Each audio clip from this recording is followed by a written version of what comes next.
오늘 하나님께서 우리에게 주시는 말씀은 창세기 10장 15절부터 32절까지 말씀입니다.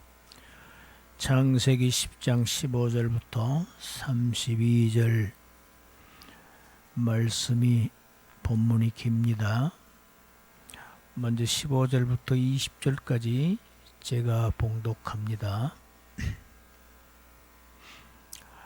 가나안은 장자 시돈과 헷을 낳고 또 여부수 족속과 아모리 족속과 기르가스 족속과 히위 족속과 알가 족속과 신 족속과 아르와 족속과 스말 족속과 하맛 족속을 낳았더니 이후로 가나안 자손의 족속이 흩어져 나아갔더라.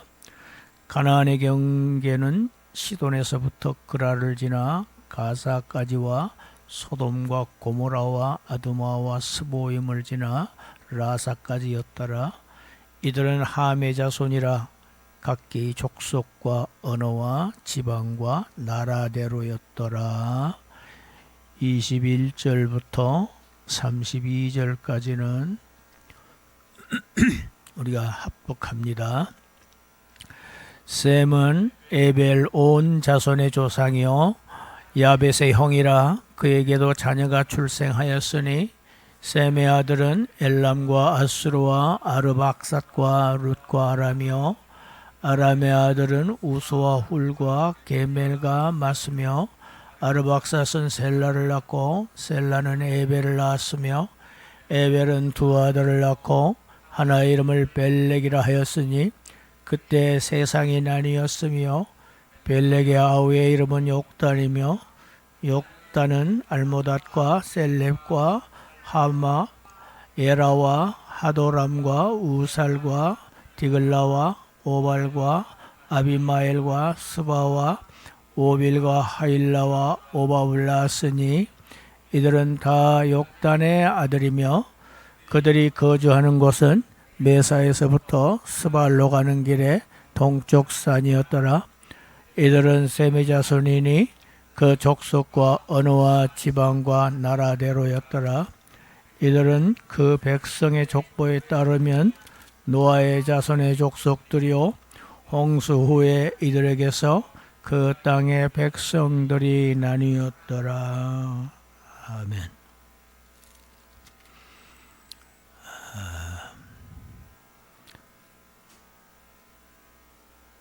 본문 26절에 욕단은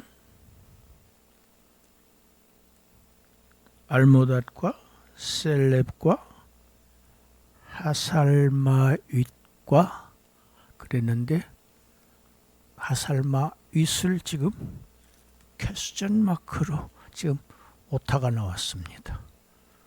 예.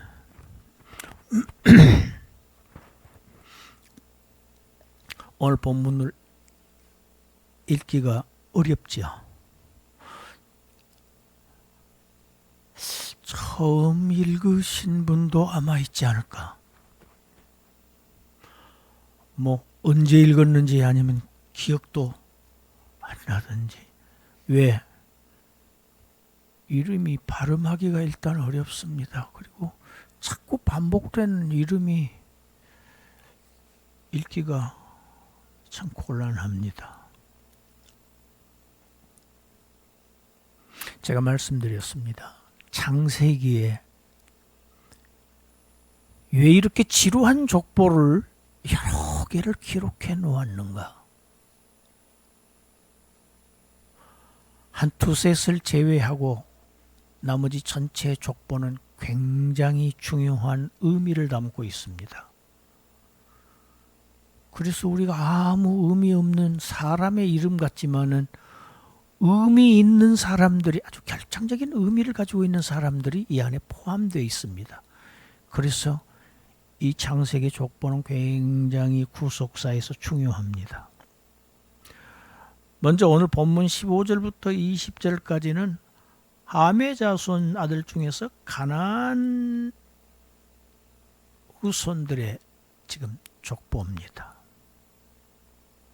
이 가나안의 후손들이 시리아와 팔레스틴 이 지역에 정착을 하는 것으로 나와 있습니다. 예.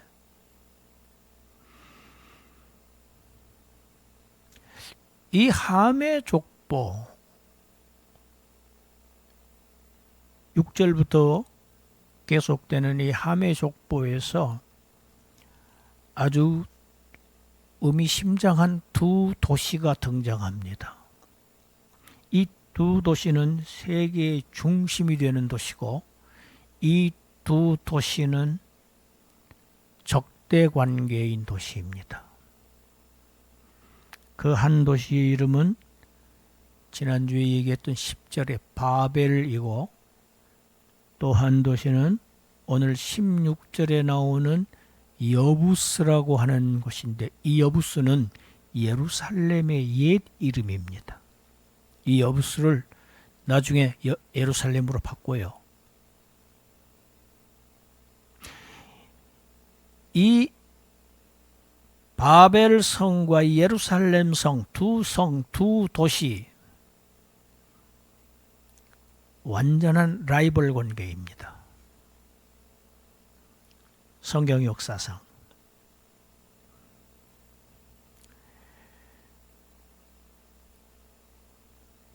함의 족보를 이미 10장 6절부터 쭉 얘기를 했습니다. 그 안에 가나안이 들어있죠. 함의 아들로서. 그런데 굳이 함의 족보에서 가나안의 족보를 따로 떼어서 지금 15절부터 20절까지 더 자세하게 기록하고 있는 이유가 있습니다. 암시하고 있는 것이 있습니다. 가나안의 운명입니다. 이미 노아의 예언에서 가나안의 운명을 지금 정했죠. 가나안은 바로 이스라엘의 정복 대상이라는 것을 지금 힌트하는 동시에 이 셈 민족의 후예인 이 이스라엘의 축복은 가나안 민족이 받을 저주의 그 결과라고 하는 사실을 지금 말하려고 하는 것입니다. 하나님으로부터 버림받은 계열의 저주는 곧 하나님의 백성들의 축복이 된다는 것을 지금 얘기를 하고 싶은 것입니다. 오늘 본문 19절 하반절에 보면 오늘 이 시간에도 정복 전쟁이 치열하게 벌어지고 있는 가사가 나옵니다. 가자치마. 의미가 깊습니다. 성경은 이렇게 역사적으로 지금 현재도 이 역사가 진행되고 있다는 사실을 지금 알려주고 있습니다.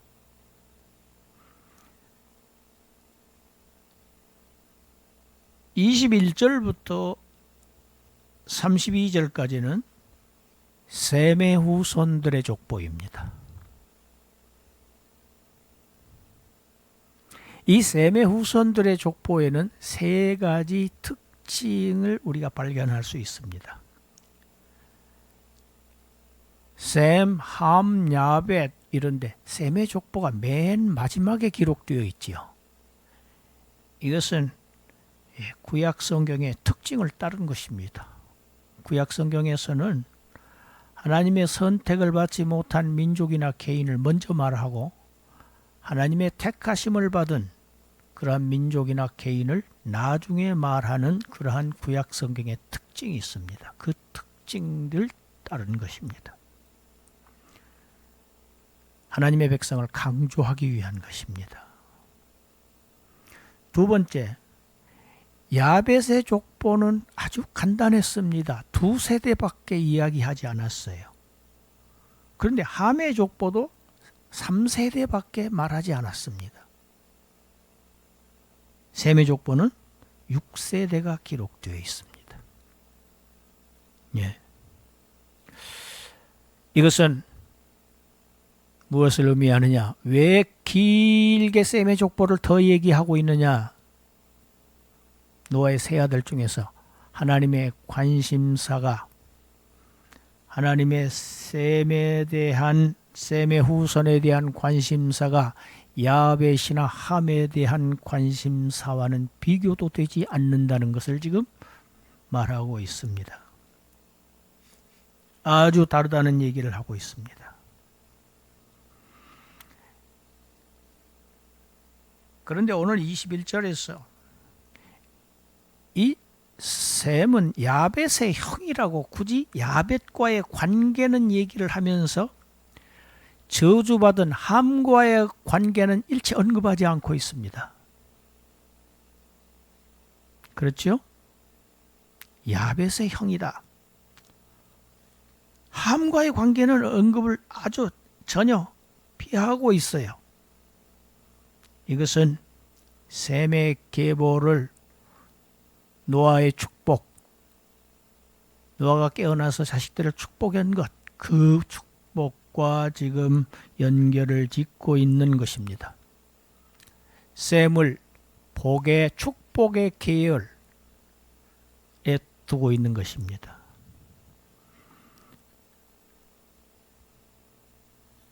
셈의 족보를 쭉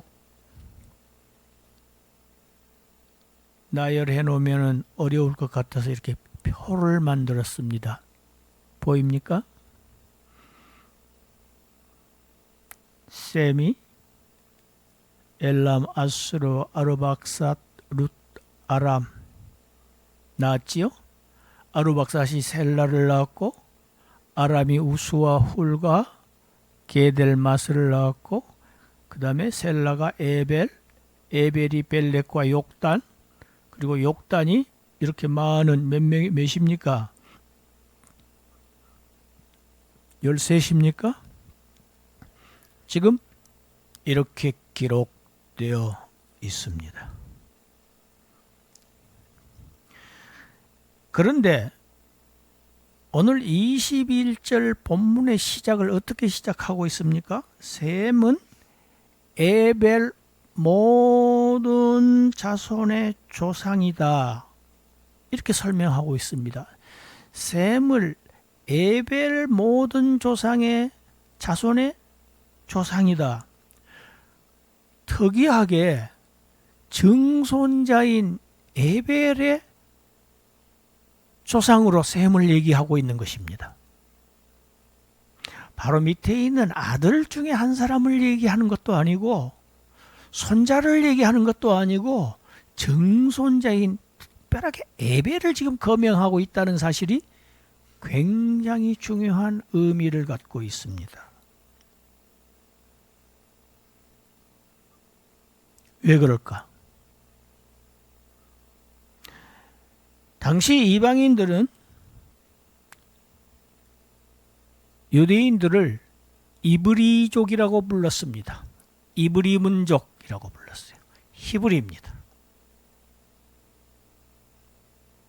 그런데 이 이브리라는 것은 강을 건너다는 뜻입니다. 이 이브리라는 단어는 에벨이라는 단어에서 온 뜻입니다. 에벨, 강 건너 쪽. 그러니까 당시 이방 민족들은 가나안 동편에서 있었지요. 이스라엘 백성들이. 여호수아 24장에 보면 그 민족들을 이브리 민족, 강 저쪽에 있는 민족, 그래서 거기서 이쪽으로 건너온 민족, 이브리 민족, 히브리 민족이라고 불렀다는 이야기입니다. 여기서 우리가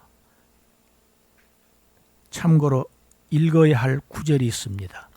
창세기 14장 13절입니다. 읽어봅시다. 도망한 자가 와서 히브리 사람 아브라함에게 알리니 그때 아브라함이 아모리 족속 마므레 상수리 섭불 근처에 거주하였더라. 마므레는 에스골의 형제요 또 아넬의 형제라. 이들은 아브라함과 동맹한 사람들이었더라. 창세기 14장에 국제전쟁 이야기가 나오죠. 그 전쟁 틈사이에서 아브라함의 조카 롯과 그의 가족들 그의 모든 종들이 다 끌려가지요. 그 사실을 도망한 자가 와서 아브라함에게 알렸다는 얘기인데, 아브라함을 누구라고 표현하고 있습니까? 히브리 사람 아브라함으로 표현하고 있습니다. 예. 셈을 히브리인의 조상으로 얘기하고 있죠. 에벨 모든 자손의 조상, 히브리인의 모든 히브리인의 조상인 셈으로 얘기하고 있고, 지금 아브라함을 히브리 사람으로 얘기하고 있는데, 여러분, 노아가 셈에게 축복을 하지요. 했던 그 축복을 창세기 14장 19절 20절에서는 조카를 구하려고 군사를 거느리고 가서 그들에게서 그들을 파하고 멸하고 조카 롯과 모든 전리품과 롯에게 속한 사람들을 다시 이끌고 돌아오는 아브라함에게 멜기세덱이 축복하는 장면이 창세기 14장에 나옵니다. 그런데 그 축복이 바로 노아가 셈에게 했던 축복을 그대로 하고 있습니다.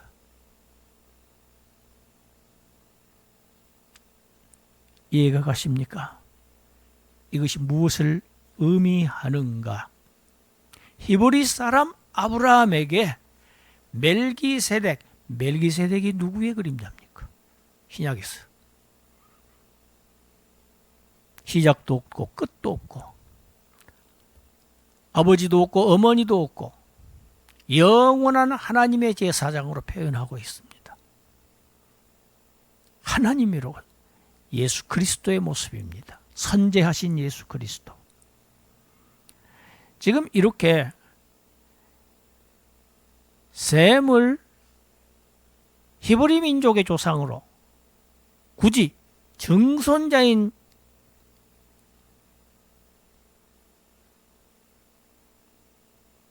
또 아브라함을 히브리 사람으로 표현하고 있고, 그를 지금 멜기세덱이 축복하고 있는 것은 아브라함을 이 도표에서 보는 것처럼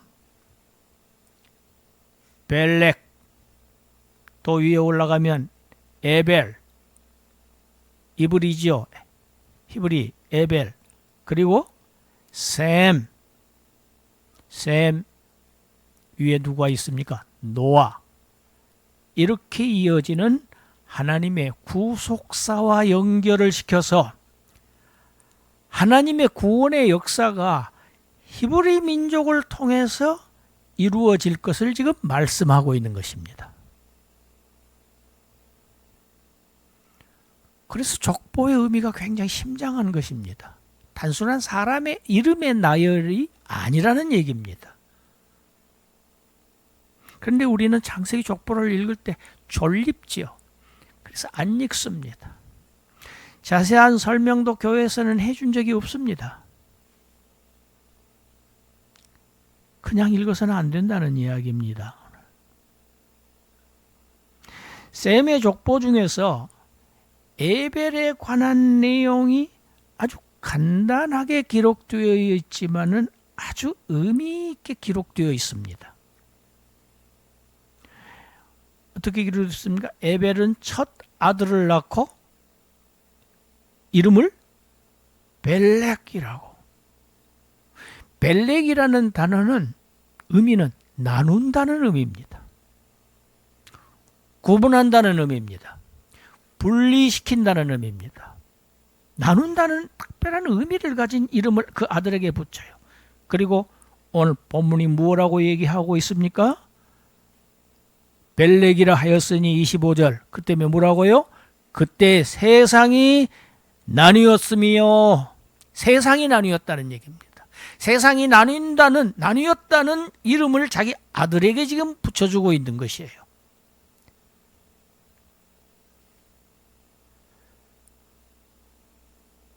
에벨의 두 아들, 이 벨렉과 욕단 사이에 하나님의 선택이 내려집니다. 하나님은 벨렉을 택하시고 10장에 잠깐 언급되고 있는 열 몇 명의 이 욕단의 아들들은 10장에서 언급만 딱 하고 11장에서 하나님의 구속의 언약 계보에서는 제외시키고 없습니다. 다시 등장하지를 않습니다. 두 번째 특징입니다.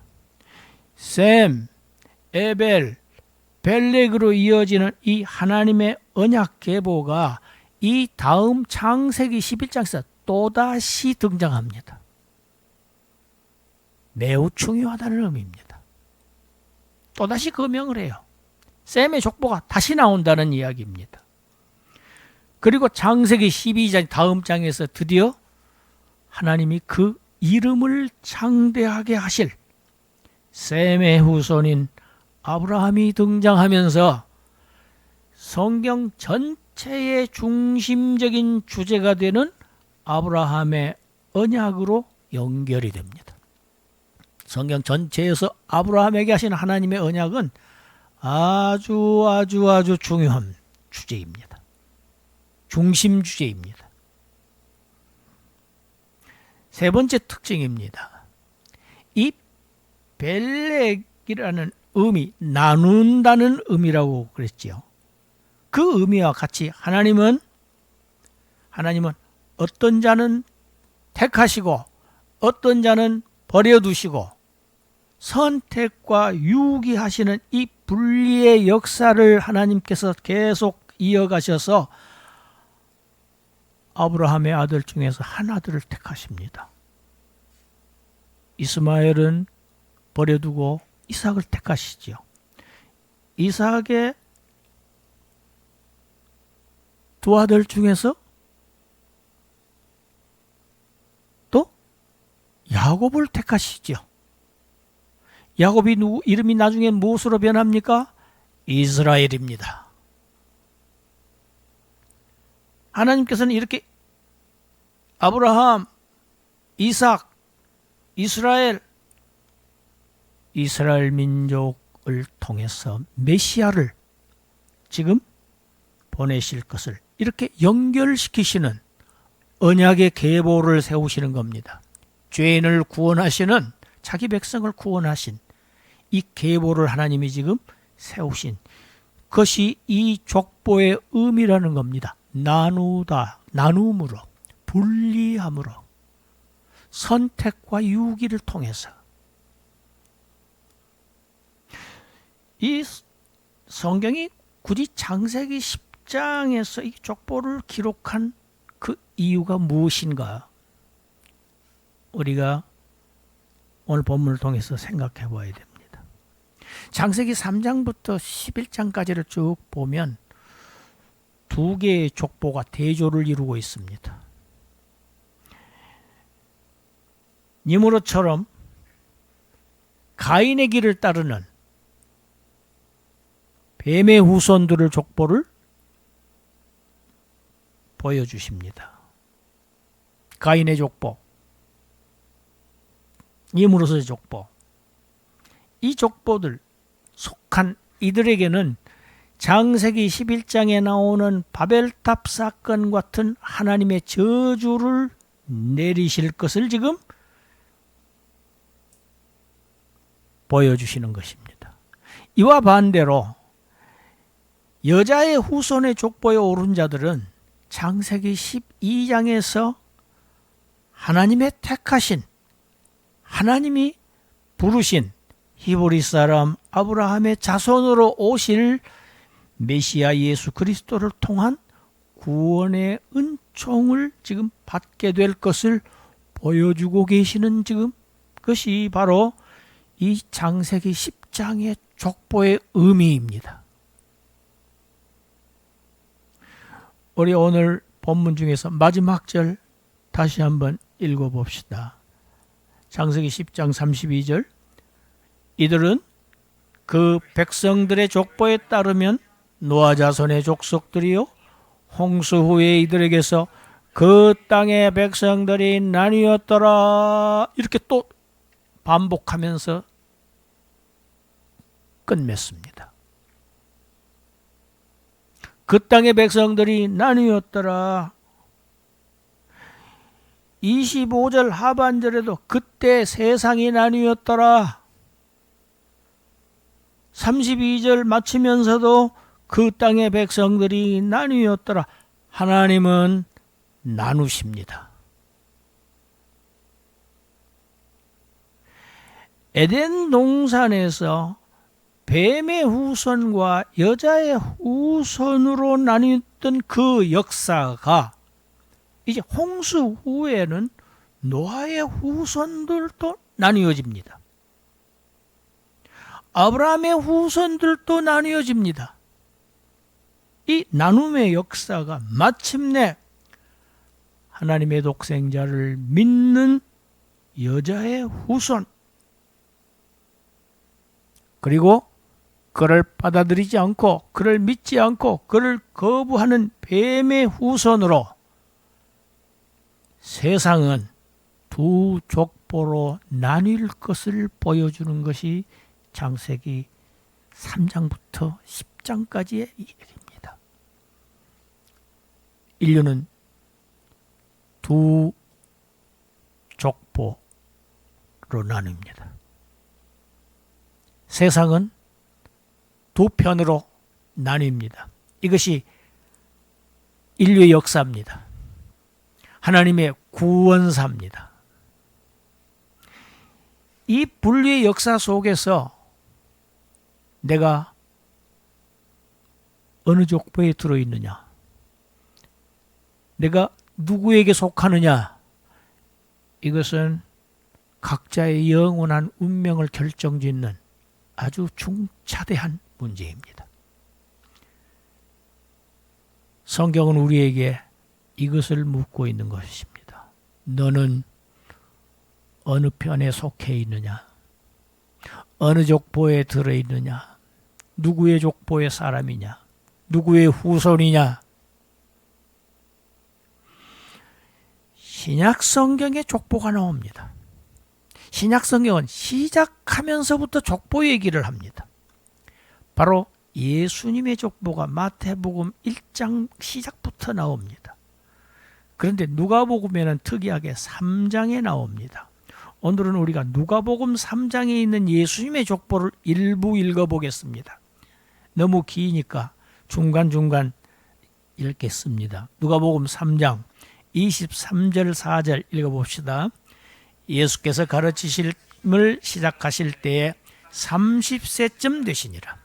사람들이 아는 대로는 요셉의 아들이니 요셉의 이유는 헬리요 그 이유는 마따리요 그 이유는 레위요 그 이유는 멜기요 그 이유는 안나요 그 이유는 요셉이요.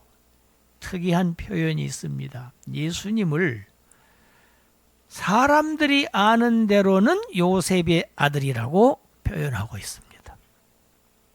예수님이 요셉의 아들이라는 이야기입니까? 아니라는 이야기입니까?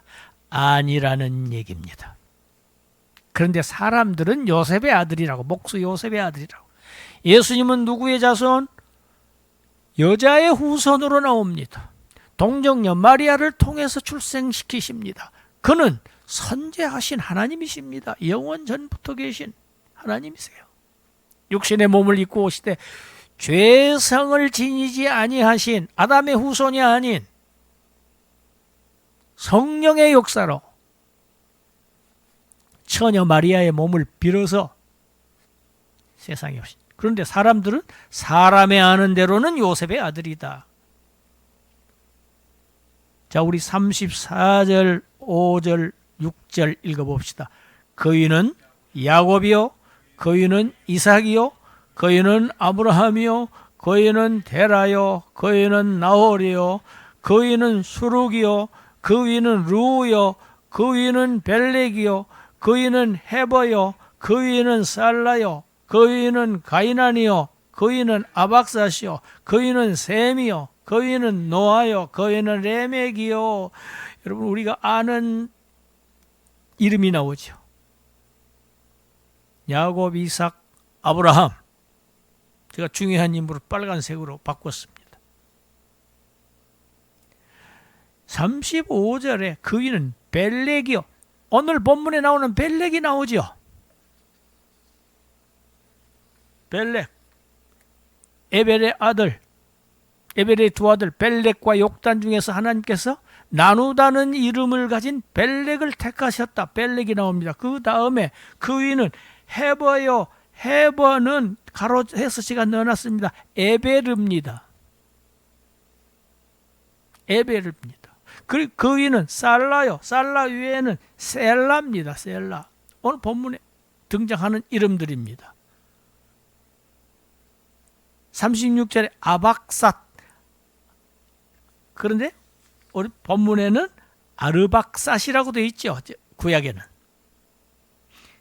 이 헬라어로 아람어로 바꾸니까 지금 이런 현상이 나타난 겁니다. 그 위는 누굽니까? 셈, 노아로 연결됩니다. 우리 마지막에 38절 읽어보겠습니다. 그 위는 에노스요, 그 위는 셋이요, 그 위는 아담이요, 그 위는 하나님이니라. 누가복음에서 말하는 예수님의 족보의 특징은 바로 이것입니다. 마태 예수님의 족보는 예수님을 아브라함의 자손으로만, 맨 꼭대기가 아브라함으로 끝납니다. 아브라함에서부터 내려옵니다. 예수님의 족보가. 누가는 예수님에게서부터 올라가는데 맨 위가 누굽니까? 하나님입니다. 하나님을 아버지라고 표현하고 있어요. 아주 의미심장한 족보입니다.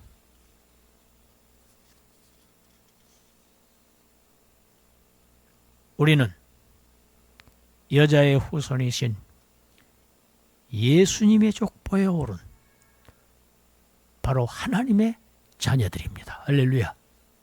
이 족보가 우리에게 말하고 있는 겁니다. 예수를 믿는 믿음을 허락받고 지금 현재도 예수를 믿고 예수를 따르고 있는 순종하는 자들, 그들은 예수님의 족보에 오른 하나님을 아버지라고 부르는 자들. 우리가 왜 이 족보에 오른 것이 분명한가를 또 확실하게 우리에게 보여주는 말씀하는 구절이 있습니다. 요한일서 5장 19절 20절 읽습니다. 또 아는 것은 우리는 하나님께 속하고 온 세상은 악한 자 안에 처한 것이며, 또 아는 것은 하나님의 아들이 이르러 우리에게 지각을 주사 우리로 참된 자를 알게 하신 것과, 또한 우리가 참된 자 곧 그의 아들 예수 그리스도 안에 있는 것이니 그는 참 하나님이요 영생이시라. 할렐루야. 우리는 참되신 하나님의 아들 예수 그리스도 안에 있다 지금. 그런데 그는 누구냐? 하나님의 아들 그리스도는 참 하나님이시고 영생이시다.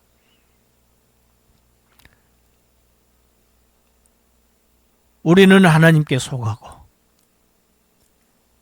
우리 반대편에 있는 온 세상은 악한 자, 뱀, 사탄에게 속했다.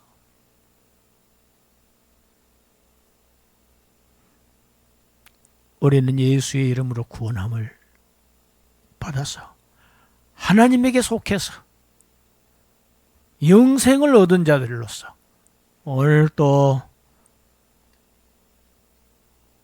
하나님의 뜰에서 하나님을 예배하며 찬송하며 예수 그리스도의 은혜를 기리며 하나님을 예배하는 하나님의 백성으로 우리를 예수님의 족보에 우리를 들이셨다. 우리를 자기 백성으로 삼아주신 우리 예수 그리스도의 은혜와 하나님 아버지의 이 우리를 향한 그 무한하신 사랑을 오늘 또 이 창세기 10장에 있는 족보를 통해서 우리가 다시 한번 더 확신하게 하시고 더 굳건하게 이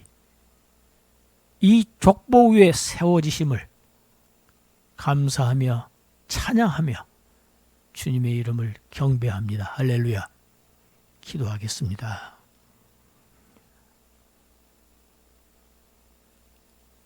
아무 공로 없고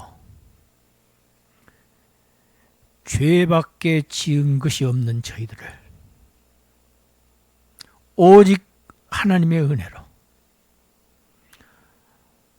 오직 예수 그리스도의 공로로 우리를 거룩한 반열에 세워주시고 하나님의 유업을 이을 자들로서 상속자들로서 세워주신 이 놀라운 은혜와 사랑과 축복을 저희들에게 주시니 하나님 감사합니다. 하나님 예배합니다. 경배합니다. 하나님 사랑합니다.